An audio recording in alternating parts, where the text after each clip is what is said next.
Watching with Twitch.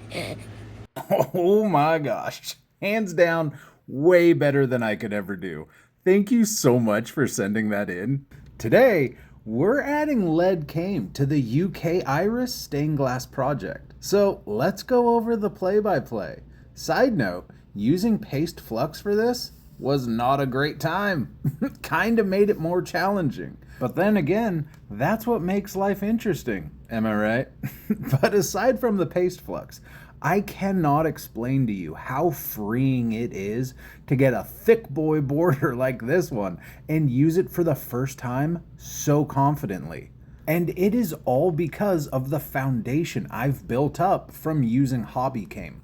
I promise you, if you can get comfortable using Hobby Came, you can apply whatever border you want. In fact, Hobby Came is probably the most difficult. So, if you get good with that, you can do anything. Soon enough, you're going to see where I made a calculation error from the beginning of the video. But rather than trying to undo all the soldering, we're just going to problem solve, because that's another thing stained glass has helped me improve.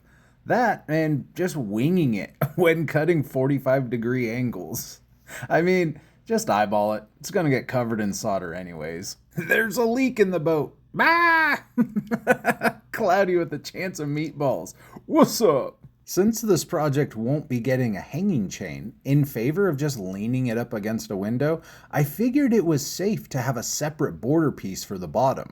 Also, because bending this thick of a border for a 90-degree angle was a nightmare.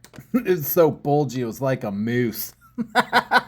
Super troopers, what's up? But back to the miscalculation. Apparently, you want the back of the border flush with the bottom, not the inside border. That's my bad. But good news, it's lead, so it's super easy to cut. Instead of ruining the solder in place by trying to get the cutters up in there, I opted to just use a razor and cut new 45-degree angles. And now we are back in business. Thank you so much for watching. Be sure to tap the follow button if you enjoy seeing stained glass art get created one process at a time, with tips and tutorials added along the way. Seriously though, to all of you artists, get yourself some Hobby Came. Practice with some scrap glass and get a feel for it. You will be so glad you did. What's next on the docket? Great question.